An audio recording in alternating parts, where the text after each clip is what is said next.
Glória a Deus. Eu cumprimento a igreja com a paz do Senhor, amém? Amém. Glória a Jesus. Eu convido os irmãos a abrir a sua Bíblia, Evangelho que Lucas escreveu acerca de Jesus, capítulo de número 6, a partir do versículo de número 6.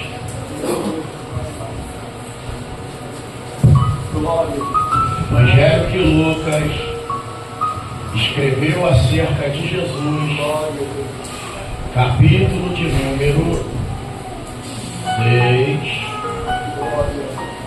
a partir do versículo de número 6. Quando você abre a sua Bíblia, queremos agradecer a Deus por mais um dia na sua presença. Sabemos que o primeiro domingo é o domingo mais puxado dos irmãos, né? Que a gente vem para cá de manhã, participa da ceia, aí alguns ficam durante o dia para poder participar do almoço e só vai para casa já de tardinha para poder tomar um banho, se arrumar e voltar de novo para a igreja. E a gente reconhece que isso é puxado, é cansativo, mas é um cansaço que vale a pena. Aleluia. É como eu sempre digo, é melhor se cansar por um propósito do que ter prazer por uma proposta. Aleluia, Jesus. Aí deixa eu falar, você não está aí. Louvado seja Deus. Achou Lucas capítulo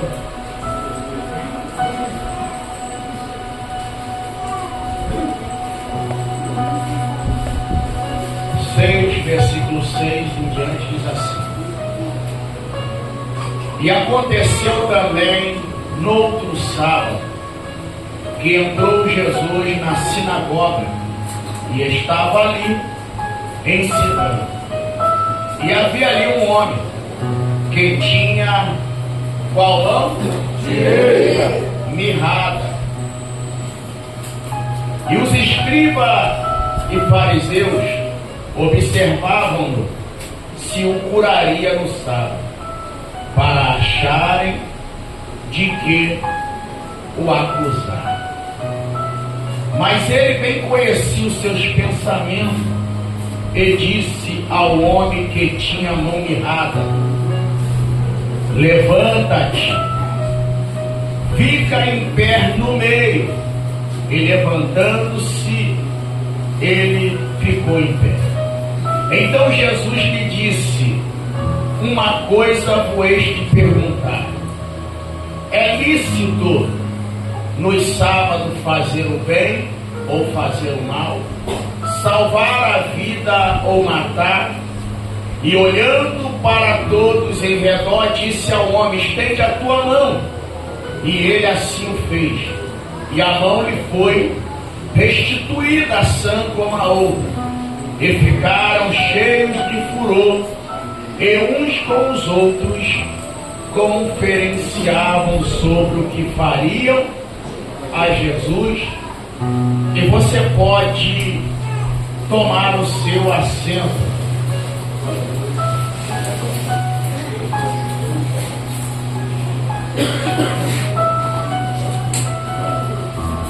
Só para você entender esse texto, eu vou fazer uma leitura aqui, você só me ouve.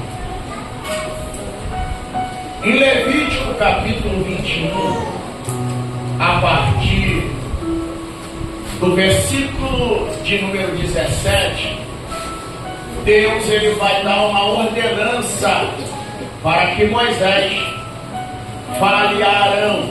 E a Bíblia diz: E falou Moisés a Arão, dizendo: Nenhum dos seus descendentes em suas gerações que tiver algum defeito se aproximará para oferecer o pão do seu Deus. Nenhum homem que tenha algum defeito poderá se aproximar, seja cego, coxo, com o rosto mutilado ou desproporcionado, ou o homem que tiver o pé quebrado ou a mão quebrada. E ali o texto vai fazer a descrição do que não podia. Então me escute aqui como se trata de um período bíblico na época de Jesus. Então, na época de Jesus havia um templo que foi restaurado por Herodes, aonde não só os judeus, mas outros povos que iam a Jerusalém tinham o costume de ir lá adorar. E a Bíblia, ela nos dá algumas informações, porque mesmo vivendo no período em que Jesus estava permeando sobre a terra, o povo ainda vivia debaixo da lei. Foi o próprio Jesus que mencionou, dizendo que a lei e os profetas duraram até João. E para os irmãos ter essa informação, quando você lê Atos dos Apóstolos, capítulo 3, você vai recordar que a Bíblia diz que na entrada do templo havia um homem que era coxo desde o ventre de sua mãe e ficava ali na entrada pedindo esmola.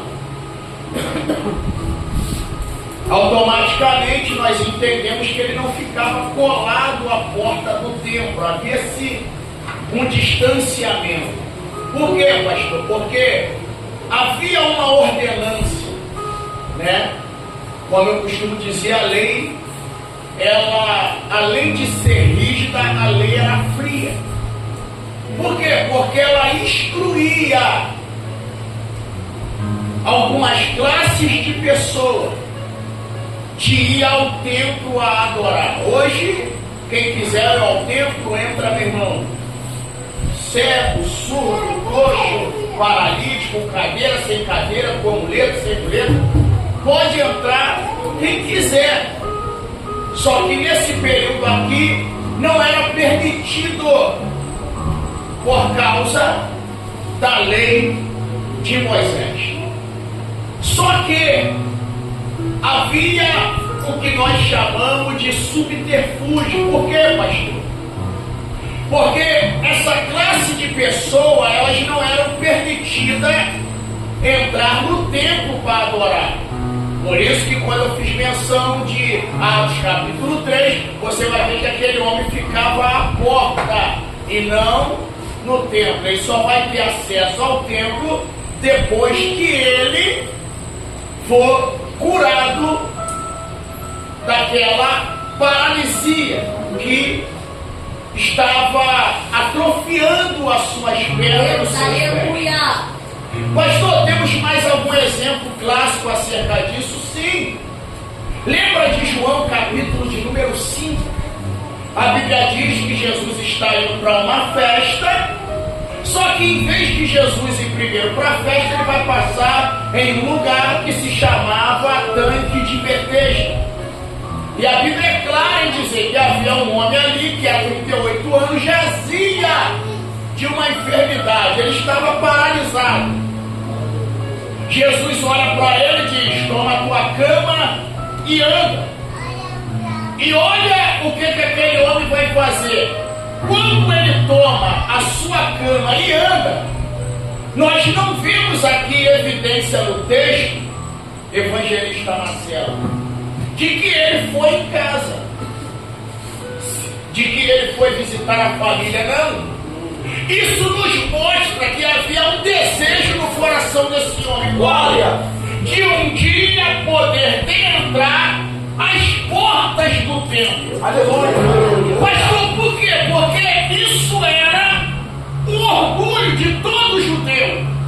E acredito eu, baseado principalmente no que Davi expressava.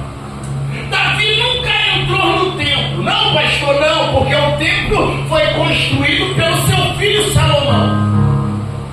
E Davi já descansava no Senhor. Só que Davi sempre mencionava Salmo 122: alegrei-me quando me disseram, vamos à casa do Senhor. E os outros salmos, o salmista Davi diz: vale mais um dia na tua casa do que 1000 do lado de fora. E ele continua externando. O salmista Davi vai dizer: uma coisa eu peço, Senhor, aleluia,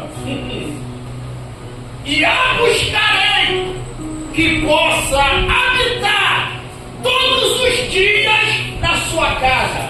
Quando Davi escreve o Salmo 23, quando ele vai terminando o Salmo 23, ele diz que e habitarei na casa do Senhor por muitos dias. Só que a palavra que não quer calar. Davi nunca entrou na casa do Senhor. Por quê? Porque o templo fora construído por Salomão. Mas o desejo de Davi era tão grande que eu acredito que pela fé ele já se via em Cristo. Aleluia! Então, ele vai usar uma das expressões que eu gosto muito. Isso aqui eu uso para poder afrontar os desigrejados, os cristãos em casa. Que ele diz assim: você não precisa ir para a igreja é você. Mentira. Mentira.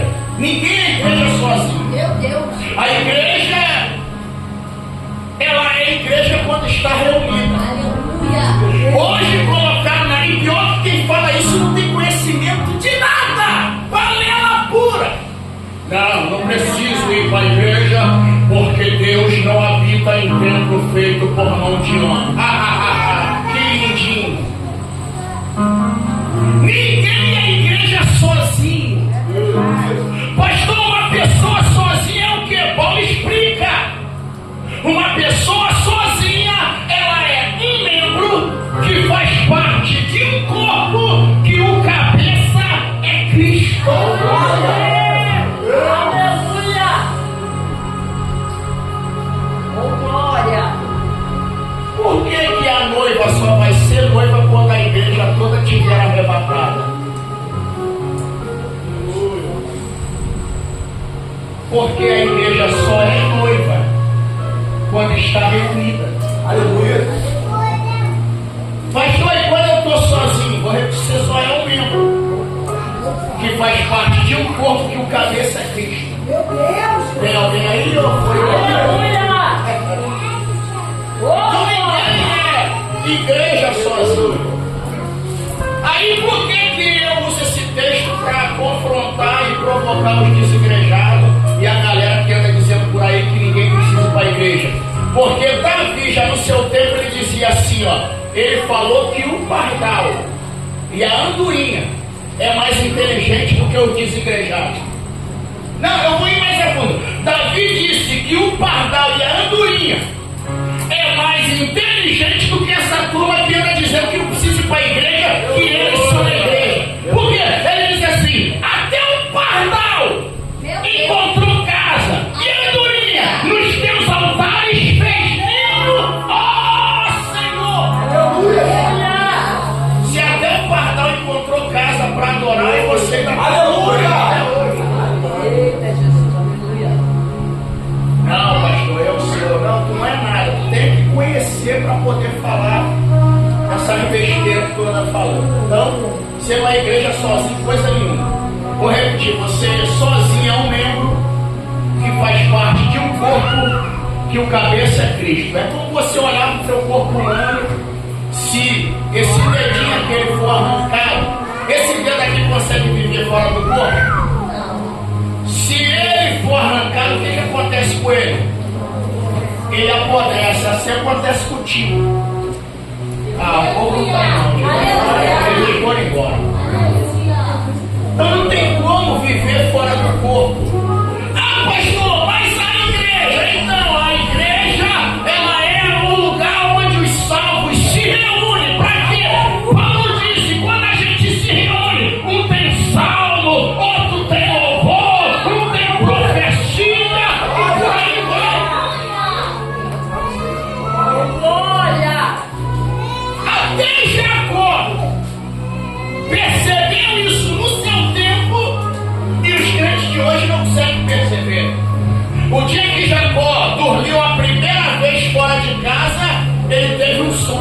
sabia disso? Aleluia. Primeira noite fora de casa, Jacó vai ter um sonho. Ele pega uma pedra e faz de travesseiro. Meu Deus. Aí ele diz assim: eu sonhei.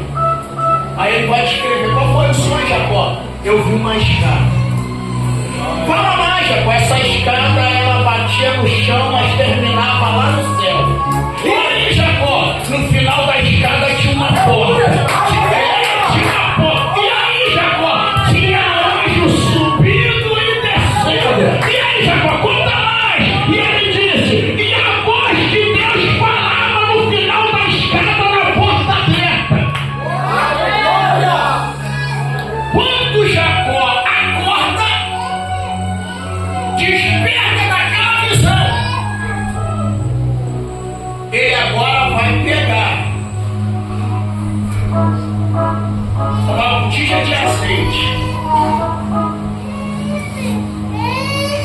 e vai pegar aquela pedra que serviu de travesseiro e vai fazer ela de coluna.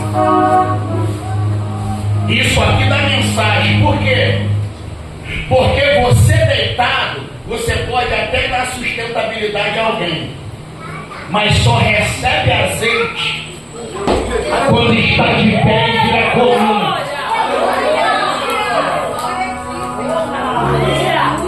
Mas vamos lá. Glória a Jesus. Então, era proibido quem tinha qualquer tipo de deficiência entrar no templo. Pastor, sim, não era permitido. Só que, como eu falei para você, havia um subterfúgio. Qual?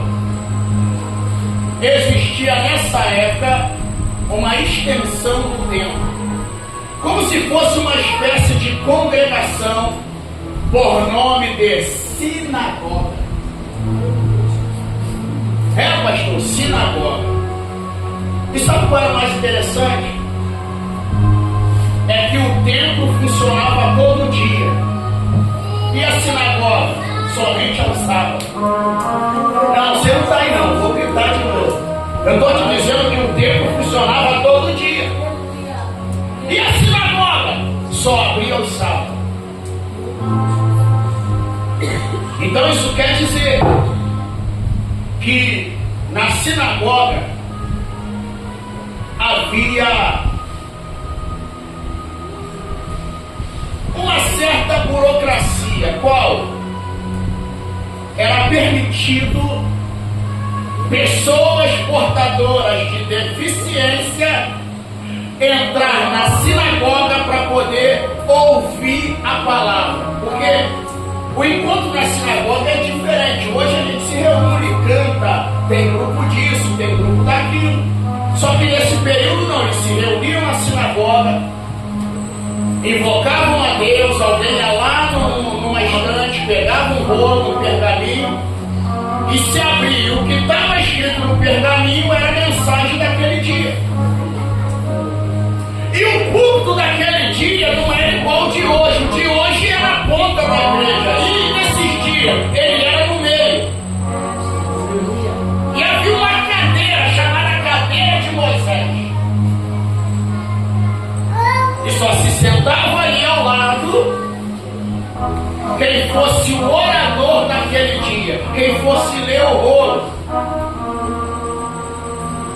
Você nunca vai ver Jesus pregar no templo, mas você vai ver Jesus pregando na sinagoga. A única vez que você vai ver Jesus no templo falando é quando ele estava com 12 anos de idade. E aí tem um mistério. No 3 você pergunta qual? 1, 2, 3? Pastor! Não, tá fracão, não deu nem pra arrepiar. 1, 2, 3? Para se cumprir a profecia de Joel, capítulo 2. quando ele disse assim: a glória da última casa Aleluia! será maior do que a primeira. Aleluia! Outro dia eu expliquei isso com mais calma, mais detalhadamente. Por que se cumpriu? Porque a Bíblia diz que José e Maria só vai lembrar do filho no terceiro dia. Pastor, isso é por acaso? Não. Por quê? Porque como Jesus ele era a própria arca condutora da presença de Deus, o primeiro dia ele estava no pátio. Glória! Aleluia! O segundo dia ele estava no céu. Glória! Mas como você não está aí, não está entendendo nada, deixa eu continuar.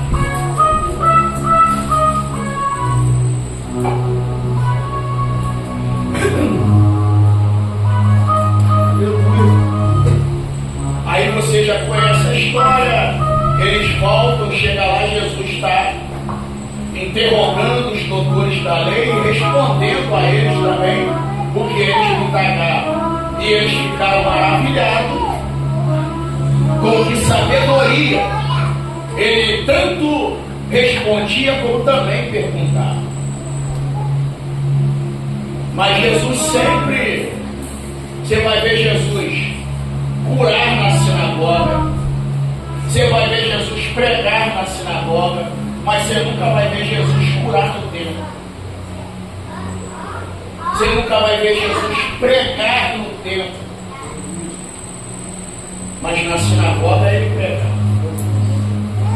Mas na sinagoga ele curava. Se você me perguntasse, pastor, por que Jesus não curava no templo e não pregava no templo? Eu tenho uma resposta segundo um ponto de vista biblicamente falando. Porque Jesus ele gosta de ir aonde todos têm acesso para entrar. Aleluia! Aonde existe restrição, eu vou melhorar. Aonde existe acepção, ele não entra. Aleluia! Aí você vê, me desculpe, alguém diz assim: não, pastor, Jesus está em todas as igrejas. Não está, não. Tem igreja que Jesus não está. Não, pastor, não. E eu te provo na Bíblia, e a Bíblia fala sobre isso. Aleluia! Igreja que faz acepção, ele não entra. Pelo contrário, quando nós lemos o livro de Apocalipse, a Bíblia diz que tinha uma igreja por nome de Laodiceia, que o dono dela estava do lado de fora. Tenta imaginar Jesus, dono da igreja, do lado de fora, batendo na porta e dizendo: ei, se alguém ouvir a minha voz e abrir a porta, eu entro.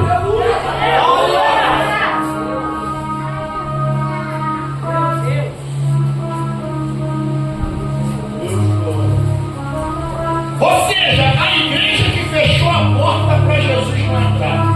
Mas Jesus entrava na sinagoga. Então, como eu te falei, havia uma burocracia. Para quê, pastor? Para que se entrasse na sinagoga. E isso aqui me chamou a atenção. Por quê? Porque por mais que eles eram permitidos entrar, havia uma regra. Tinha, pastor? Tinha. E qual era a regra? Primeiro, só era permitido entrar no máximo 6. Então a regra é, só era permitido entrar 6. Segundo, tinha que ser avisado com aproximadamente 14 a 15 dias de antecedência. Terceiro, esse grupo de pessoas, eles eram os últimos a entrar no culto e eram obrigados a ser os primeiros a sair. Então você já vê que havia uma burocracia. bacia e outra, pastor. O que mais? Havia-se uma cortina, aonde eles não poderiam ser vistos e nem ver quem estava ministrando, eles só poderiam ouvir. Aleluia.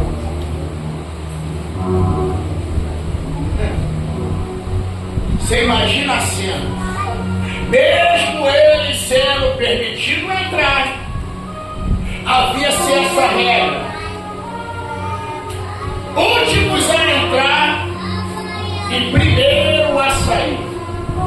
Em outras palavras, é mais ou menos assim: a classe dos fariseus não podia ter acesso ao mesmo tempo com aqueles que eram deficientes. E havia mais uma regra na sinagoga. Qual, pastor? É que não poderia fazer o que Jesus mandou ao paralítico, ou melhor, o homem da mão mirrada fazer. Primeiro, ele não podia se levantar no culto. Segundo, jamais poderia ir para o meio. Terceiro, levantar a mão piorou. Por quê, pastor? Só podia fazer isso os doutores e os mestres da lei. Porque quando eles iam discursar acerca da Torá, eles se levantavam, ia para o meio e levantava a mão. Aí Jesus olhou para alguém que não era doutor, não era mestre, e disse: vem para o meio. Primeiro disse: não, levanta. Quando disse levanta, ele disse: agora vem para o meio. Quando ele vem para o meio, Jesus olha para ele e diz: levanta a mão. Aleluia. Aleluia, Jesus.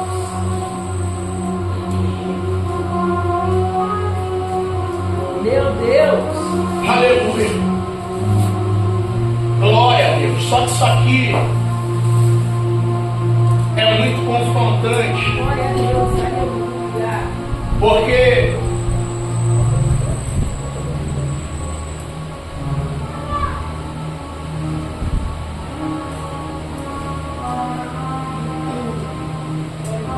se não fosse o versículo 10, eu ficaria em dúvida, presbítero Adriano, qual mão ele levantou. Eu acredito aqui que todo mundo sabe que é uma mão ressecada ou uma mão mirrada, não sabe? Você já viu alguém que a perna ou o braço atrofia por causa de algum acidente, aí aquilo acaba mirrando? Então você imagina alguém que um dia teve uma mão perfeita por causa de um acidente, atingindo o nervo mediano, acabou tendo a sua mão encolhida. E o pior ainda qual? A mão direita.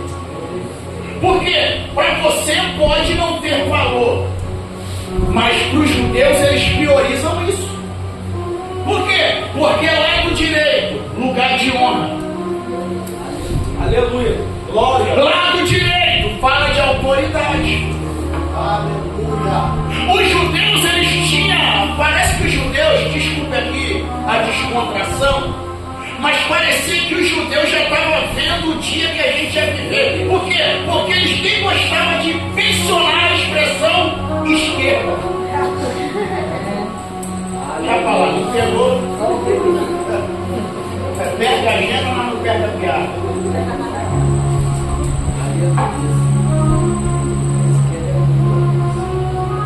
Pastor, o senhor prova isso na Bíblia. Provérbio diz que o caminho do tolo é para a esquerda. E no sábio, direita. Aleluia. Olha. Pastor, me dá mais prova bíblica, lá vai. Meu Deus. Não tem o Salmo 91 que tu tanto gosta? Olha o que o salmista diz: 1000 cairão ao teu e 10.000. A esquerda é tão ruim que ele nem menciona, ele só diz 1000 vai ter. Eita, glória. Meu Deus. Pastor, não me convenceu. Santo de Deus. Então lá vai.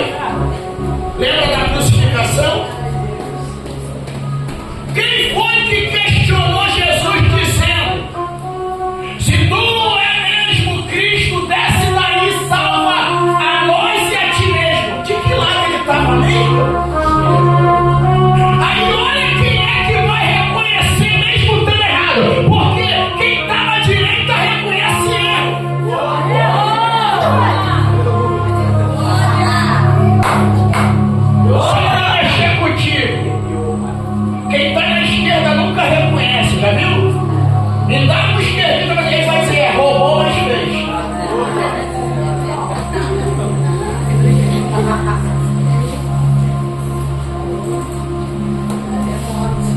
Aleluia. Posso liberar mais uma? Então lá vai. Jesus disse que na consumação do século, Letícia Guerreira, vai ter separação de bode e ovelha. Jesus disse que os bodes vai ficar de que lado? Aleluia.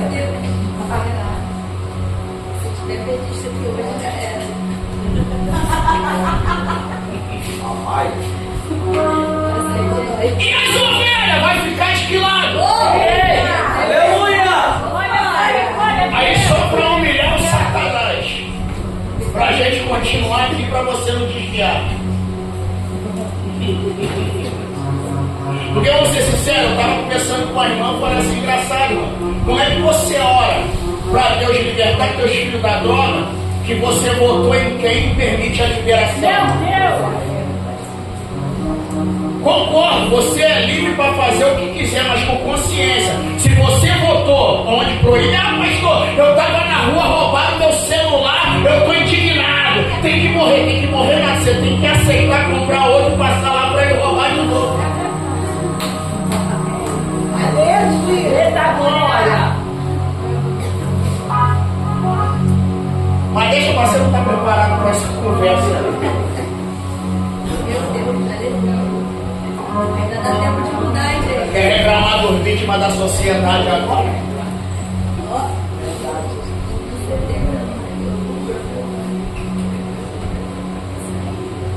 Diminuiu, glória a Deus aí. Glória, aleluia. Tô ligado. Oh, meu Deus. Mas vamos lá, foi só para te provocar. Aí Estevão está sendo apedrejado. Aí Estevão, mesmo sendo apedrejado, ele olhou para quem ele tacava a pedra e disse: Pai, perdoa eles porque eles não sabem o que fazem. Aí Estevão, em vez de olhar para baixo, ele se errou de olhar para o alto. Quando ele olha para o alto, Lucas escreve assim, Atos, capítulo 7. E olhando Estevão para o céu, viu o céu aberto. Aleluia! E para provocar o Satanás, ele viu Jesus em pé. E para fazer raiva, ele vai escrever: e Jesus estava em pé à direita do Pai. Aleluia! Aleluia. Meu Deus.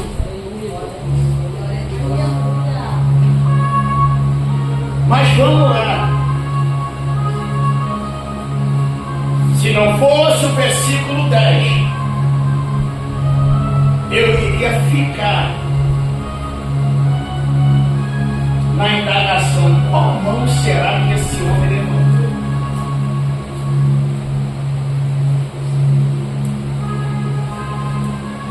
Lucas dá a descrição que a sua mão que ficou mirrada foi qual mão? Mão direita. Então, se eu fosse te citar aqui, a mão direita, ela fala de muita coisa. Fala de autoridade, fala de trabalho, fala de poder, e por aí vai. Mas escute aqui para a gente poder ir resumindo. Você reparou no texto? O texto começa assim, ó. E aconteceu também, no outro sábado, que entrou na sinagoga e estava ensinando. E havia ali um homem que tinha a mão direita mirrada. E os escribas e os fariseus observavam para ver se ele curaria no sábado. Quando eu li isso aqui, que a ficha caiu, eu fiquei pensando, eles só tinham culto no sábado, eles deixaram de adorar a Deus no sábado para ficar observando o que Jesus ia fazer. E ficaram observando para ver se ele curaria no sábado. Para quê? Só para procurar ter um motivo para o acusar. E vou te falar, nessa época aqui,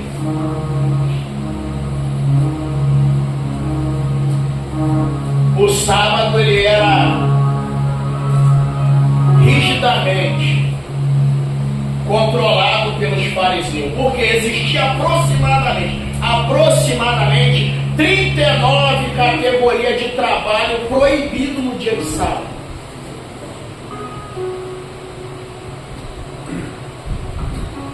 Só que na mentalidade dos fariseus, eles só achavam que cura no dia de sábado só poderia ser na vida de quem estivesse quase morrendo. Aí se você ler os evangelhos, você vai ver que 99,9% das curas de Jesus foi no sábado. Pastor, Jesus curou no sábado para quebrar a lei? Não, pelo contrário. Ele mesmo disse, eu não vim para abolir, eu vim para cumprir a lei. Aleluia. Aleluia.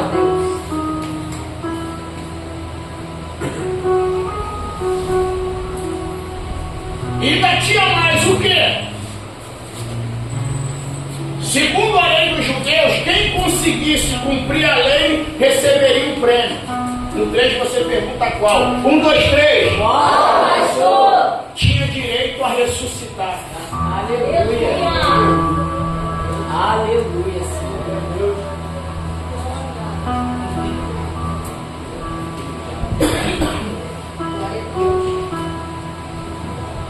Pegou, pegou. Não pegou, só na segunda da palavra agora.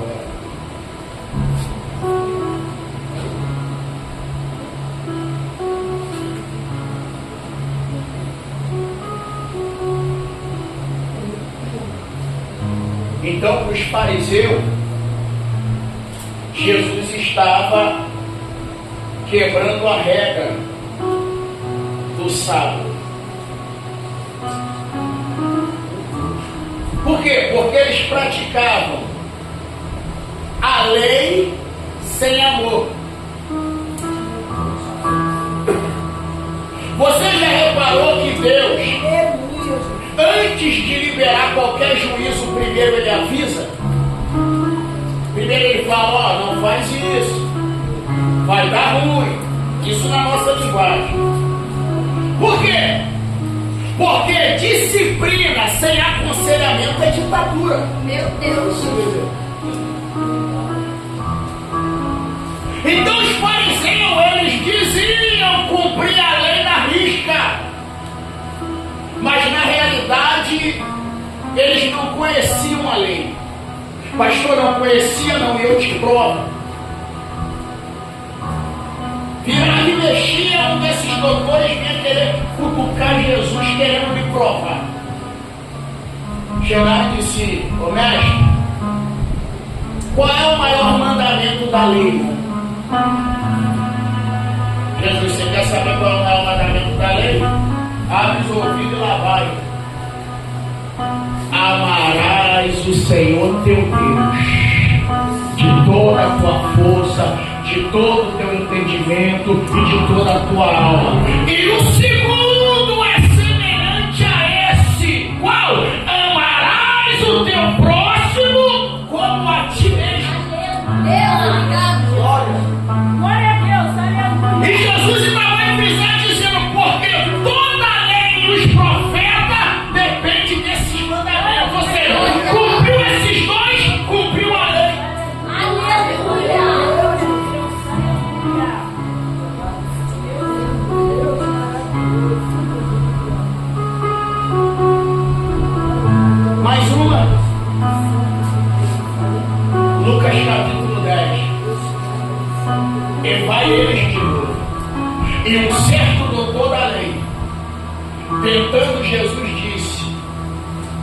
Bom mestre, o que eu faço para me salvar?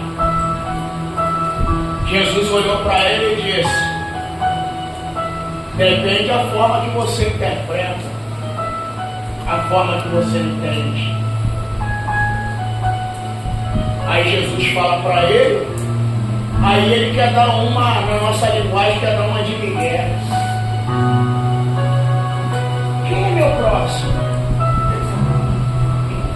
Quem é meu próximo, Jesus? Lá vai. Porque Jesus gostava de dar resposta contando história.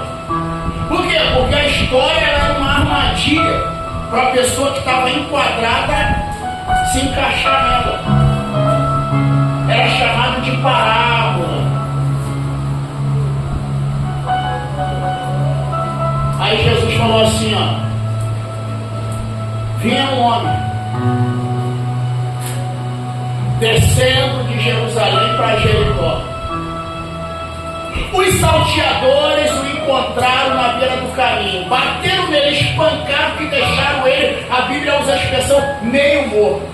Mas a gente sabe que não tem meio morto. Aí vai falar, fulano é meio doido, ou é doido ou não é. Não existe meio doido, não existe meia obediência. Então o que essa expressão quer dizer? Que deixaram o homem em coma. Aí olha quem vem descendo de Jerusalém, um sacerdote. E olhando o sacerdote, o homem caído no chão, a Bíblia diz, e passando de largo, continuou o seu trajeto. Só que, como diz o louvor, no mesmo lugar veio o levita. Vendo o homem cair, olha que tinha acabado de louvar a Deus, hein? Olhou e também passou de lá. Só que a Bíblia diz que não diz o nome, mas diz a sua naturalidade e o seu caráter. Diz que ele era bom e era samaritano. Ele se aproxima e a Bíblia diz que a primeira coisa que ele faz é aplicar azeite e vinho nas suas feridas. E a resposta mais no automático que eu tenho, se você me perguntasse, pastor, por que o sacerdote e o levita não parou? Porque ninguém pode dar aquilo que não tem. Ninguém pode dar aquilo que não tem. Quem era para ter estava em falta.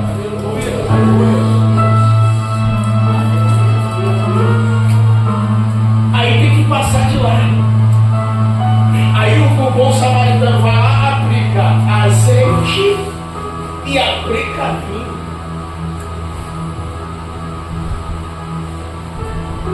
E abandona no caminho, não. Leva para uma estalagem. Chegando no dono da estalagem, diz: ó, cuida dele aí. Se os dias para ele se recuperar passar daquilo que eu te paguei, quando eu voltar eu te pago 2. Aleluia. Aleluia. Sabe o que Jesus estava dizendo? Ele não estava só aplicando ensinamento para quem foi o tentar, mas já estava deixando uma mensagem para nós. Por quê? Porque quando ele usa a expressão 2 dinheiros, ele não está falando de valor, ele está falando de tempo. Aleluia. Aí vem Pedro e diz: porque um dia para Deus, aleluia, é como 1000 anos. Jesus, aí Jesus vai dizer o seguinte: quando você demonstra amor ao próximo, daqui a 2000 anos, se tiver faltando, eu lhe pago. Aí Jesus melhora isso quando ele diz assim, ó: se fizerdes a um desses pequeninos, fizeste a mim. Alguém diz: quando foi que fizemos a ti? Quando te vimos preso, te visitamos? Quando te vimos doente? Quando te vimos sem roupa e te cobrimos? Quando te vimos com fome te alimentando? Jesus disse: se você fizer a um desses pequeninos, já está fazendo para mim.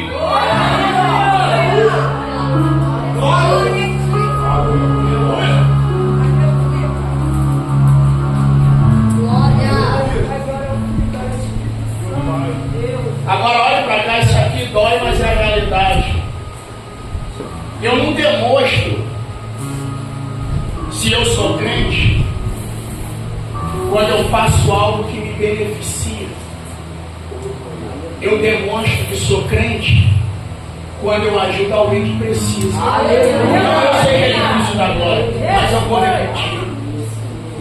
A maior demonstração do amor e do evangelho não é o que eu faço a mim, mas é o que eu faço a outrem. Aleluia!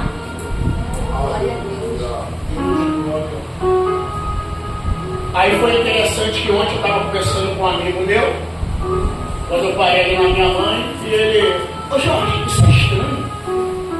Eu falei: o que é estranho? Ele falou: rapaz, se uma pessoa ela tirar a vida de alguém e depois aceita Jesus, ela é perdoada e é salva? Eu falei: mas mesmo matando alguém? Eu falei: se ele se arrepender e aceitar Cristo, sim. Aí eu perguntei a ele: diante dos seus olhos, o que é mais grave? Eu te denegrir com uma calúnia falando mal de você ou tirar a vida de alguém? Aí ele se ligou na pergunta, coçou a cabeça, deu aquela risadinha amarela e disse: é difícil, né? Difícil não, ele entendeu. Por quê? Porque você pode não pegar de uma arma e tirar a vida de alguém, mas desde o momento que você mata alguém com palavra, você não deixa de entrar no grupo dos homicidas.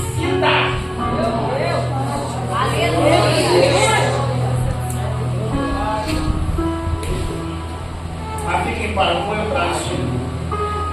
Já estou concluindo aqui. Agora me escute aqui para a gente poder finalizar.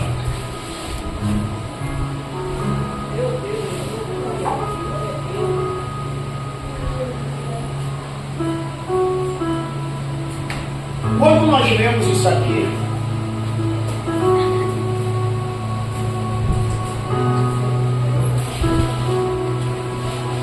e de fato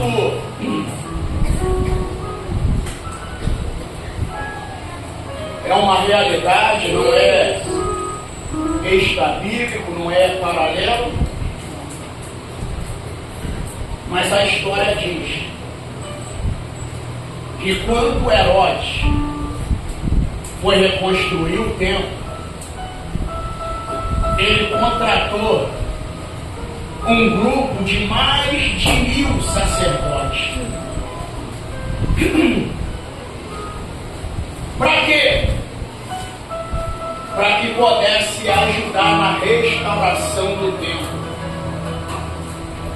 Então o sacerdote levita não era só quem queimava incenso. Tinha aqueles responsáveis pela manutenção da obra, os chamados pedreiros. Só para você entender aqui, quando você lê o livro de Daniel, você vai ver que Nabucodonosor, ele invade Jerusalém. Na primeira leva, ele vai levar os jovens de linhagem nobre, entre eles, que você conhece, Daniel, Azarias, Ananias e Misael, mais conhecido como Sadraque, Mesaque e Abednego. Na segunda invasão, ele vai levar os levitas, aí está escrito lá, aí vai entre os levitas, cantores, porteiros, e por aí vai. Por quê? Porque o levita, ele não era só alguém que tinha, cada um tinha a sua função.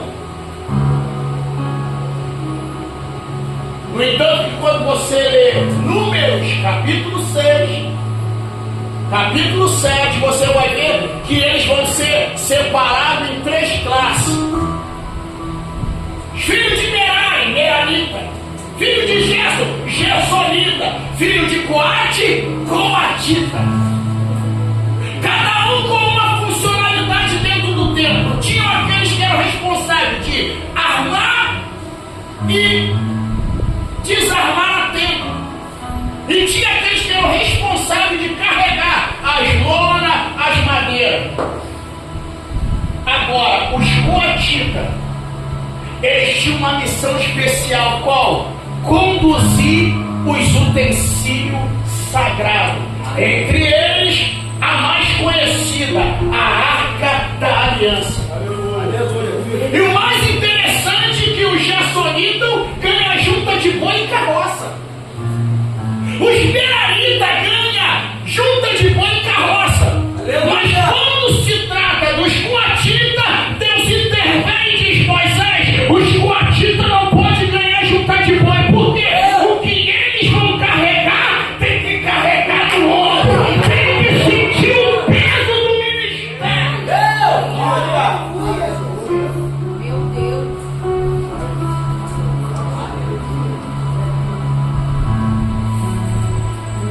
Seja sincero. Presbítero Adriano, Mateus tem quantos anos? 15. Se fosse carregar um bolo de madeira subir no morro, seja sincero, quem carregaria a lenha? Ele ou você? Você carregaria. Por quê? Mais velho, mais forte. E por que Abraão não carregou a lenha? Meu Deus. Jesus. Aleluia. Porque ele está ensinando desde cedo ao filho a já reconhecer Aleluia. o peso da chamada e da responsabilidade. Glória a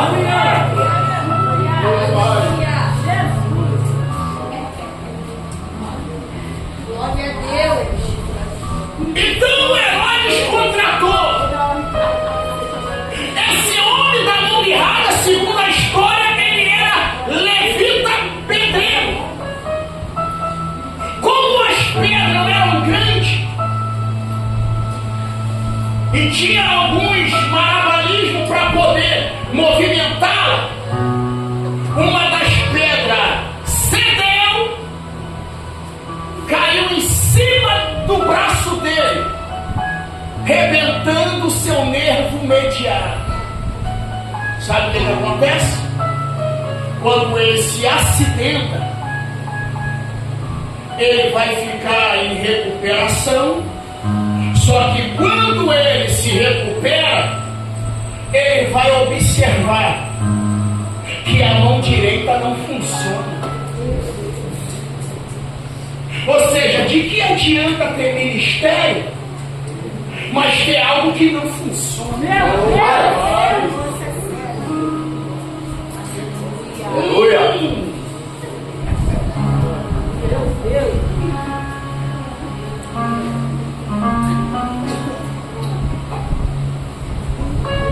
Então o que ele vai ter que fazer? A lei é fria. Então ele vai ter que pegar a roupa, entregar ao sumo sacerdote e dizer: a partir de hoje eu não tenho como exercer mais ministério. Por quê? Eu tenho algo no meu corpo que não funciona mais. Aleluia. E lembra que eu li com você Levítico 21:17? E disse o Senhor a Moisés: falaram que os seus filhos, a sua descendência, quem tiver alguma deformidade, não pode servir no templo e nem servir pão. Aleluia! Deus, aleluia! O dia que eu li essa história pela primeira vez, meu coração ficou triste. Olhe para cá para você não perder a mensagem, porque isso aqui pode ser também uma fase da tua história. Sabe o que mais me doeu? É que ele não se prejudicou, ele não se acidentou sendo negligente. Meu Deus! Sabe o que mais me dói? Deus, aleluia! É que quem leva as coisas de Deus de qualquer maneira continua bem. E quem está ali se esforçando para fazer corretamente, muitas das vezes está sendo prejudicado. Sabe o que é isso? Se você não entender o mistério, te leva a dizer que Deus é ingrato. Aí leva você a sofrer da síndrome de Asaf, ao ponto de dizer: parece que o ímpio se dá mais bem do que o crente, mesmo vivendo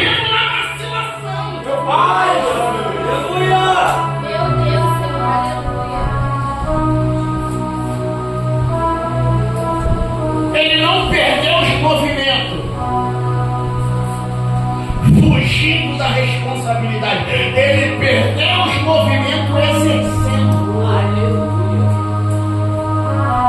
Aí um dia eu fui convidado para pregar no evento. Foi a primeira vez que eu vi esse tema lá em Hebreus 6, a partir do 10, onde diz assim: porque Deus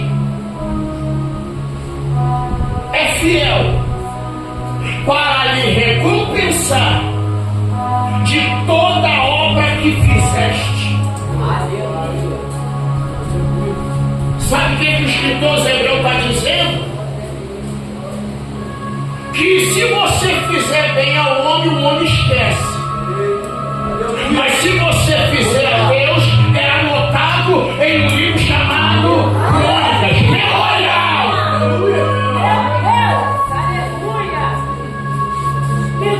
Olhe para cá. Sabe qual é a lição que esse homem me ensina? É que mesmo perdendo o movimento do braço, não exercendo a chamada, ele não parou de ir no templo. Porque tem gente que na primeira para. Pastor, eu estou passando uma luta, não dá mais para ir na igreja, a luta está grande, só que ele me ensina uma lição.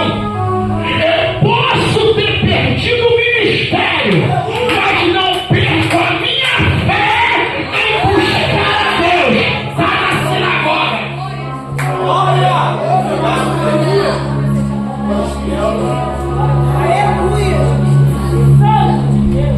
Deus, aleluia. Não sei quantos anos ele ficou nesse processo, mas uma coisa eu sei, que ele não deixou de ir para o templo. Então eu tenho algumas lições para te citar aqui rapidamente, antes de concluir, que se ele se acidentou e ficou fora, então isso quer dizer que ele não está exercendo o ministério. Se ele não está exercendo o ministério, sabe o que ocorre? Ele vai sofrer de algo que a gente chama de atrofia. Tem gente que o ministério está atrofiado.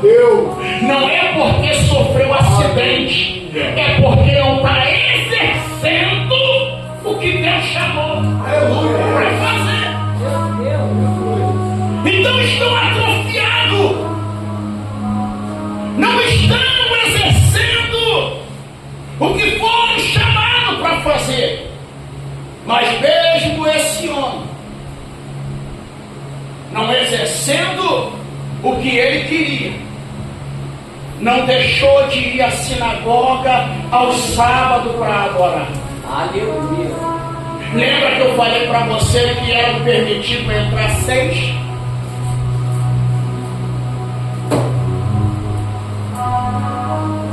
Sabe quem mais costumava frequentar o culto na sinagoga? Pergunta quem, pastor? Uma mulher. Como é que é, pastor? Senhor. Sabe como é que ela ia para o culto? Lucas capítulo 13. Ela ia encurvada. Porque quem anda encurvado tem dificuldade de olhar para o céu. Aleluia. Mas não te impede de olhar para frente.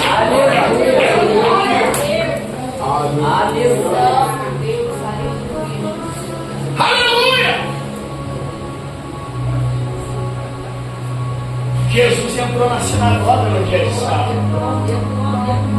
O pior é que mesmo o fariseu não crendo, ele sabia que aonde Jesus chega, algo acontece.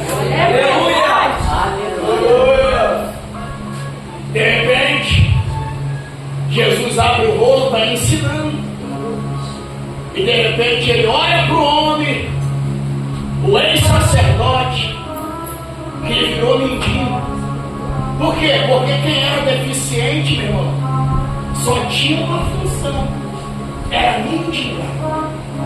Lembra do ceguinho de Jericó? Bota uma capa aí e vai viver de esmola. Aleluia. Só que quem faz para Deus Aleluia. pode até parecer que está esquecido. Aleluia. Aí Jesus chegou, e aqui eu já vou partindo para poder finalizar. Quando Jesus chega, que bate o olho nele, se fosse eu que tivesse escrito essa passagem, conhecendo a história, sabe como é que eu ia narrar? Eu ia narrar assim: e Jesus, olhando para o homem da mão errada, disse: pensa que Deus esqueceu do que tu fez? Aleluia. Glória a Deus. Aleluia. Você perdemos movimento no lugar de adoração, mas é num lugar de adoração que a sua mão vai ser restituída. Aleluia. Levanta. Imagina o homem aqui, a mãozinha. Não sou digno. Levanta a mão. Ele já sabia. Quando eu disse para você, se não é o versículo 10, eu ia imaginar que a mão que ele levantou foi a perfeita. Porque, seja sincero, se a pessoa com uma mão deficiente, ela vai levantar com a mão. Se você dizer, estenda a tua mão, vai levantar a mão que está boa, sim ou não? Sim. Só que o texto me informa que ele estendeu a mão que foi prejudicada. Por quê? Porque a Bíblia diz assim: na mesma hora a sua mão foi restituída e ficou sã como a outra. Aleluia. Quando Jesus disse estende a mão, ele lá vai. É como se Jesus estivesse dizendo assim: me apresente o seu problema. Aleluia. Tá bom. Aleluia. Eu já tive a oportunidade de ver um homem todo torto ser restaurado. Não é a coisa mais apavorante do mundo. Pastor, sim, eu já tive na minha caminhada de ver coisas extraordinárias da parte de Deus. Aleluia. Camarada, parece que viraram o camarada do lado do avesso, meu irmão. Segurou no pé e tortaram ele todinho.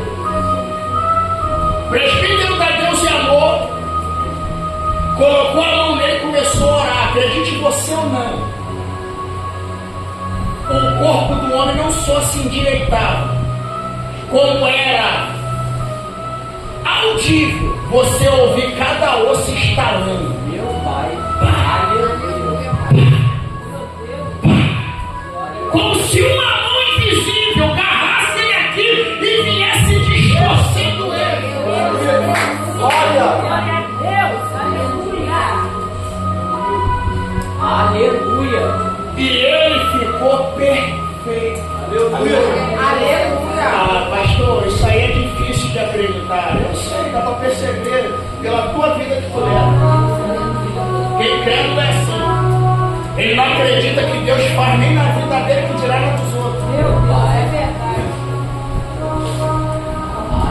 Aí você imagina assim, camarada pegar e a mão ficar perfeita. Só que tem um detalhe para a gente poder orar. Olhe para mim aqui. Sabe qual é o lado mais triste dessa história? Sabe qual é? Que parece que existem pessoas que querem te ver sofrendo com esse problema. Porque o que aconteceu ali era para eles aplaudir de pé. Era para eles fazer igual o povo da cidade de Naum. O povo da cidade de Naum, quando o filho da mulher ressuscitou, eles louvaram a Deus e disseram assim: Deus visitou o seu povo. Aleluia. E um profeta se levantou em nosso meio. Nem todo mundo vai se alegrar vendo os resultados positivos que Deus vai realizar na tua vida. Em vez deles se alegrar, vão começar acusando, dizendo: não pode, é sábado. Aleluia.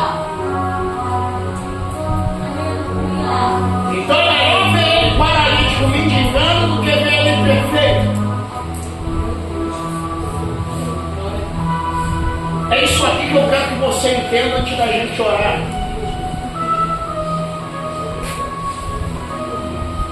A pessoa principal que tem que se alegrar com o milagre é você. Pastor, mas quem eu pensei que ia se alegrar comigo fez biquinho. Come menos. Quem tem que ficar alegre é você. Por quê? Porque só você sabe. Oh, meu Deus. Só você sabe quanto tempo você sofreu e caminhou com esse problema. E ninguém te estendia a mão. Pelo contrário, eu vou ousar dizer que quando alguém olhou ele daquele jeito, disse: deve ter pecado. Meu Deus. Isso aí é consequência de erro. Por quê? Porque as pessoas acham que tudo que a gente passa de problema é pecado. Não, alguns é e outros não. Lembra do cego de nascença? Os discípulos não expressaram nenhuma compaixão, pelo contrário, já passaram olhando dizendo: mestre, quem pecou? Pai ou a mãe? Aí Jesus olhou e disse: não foi pai nem mãe. Olhe para mim aqui, levante a mão para o alto. Aleluia! A mesma coisa que Jesus falou acerca daquele cego de nascença, eu quero liberar sobre a sua vida, porque esse problema não é por causa de pecado. Não, pastor, é para quê? É para que a glória e a obra de Deus se manifestem. Eu quero ver quem acredita nisso aqui. Isso aí que tu está passando não é para te matar, não é para te punir. É Deus dizendo: não é para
É mais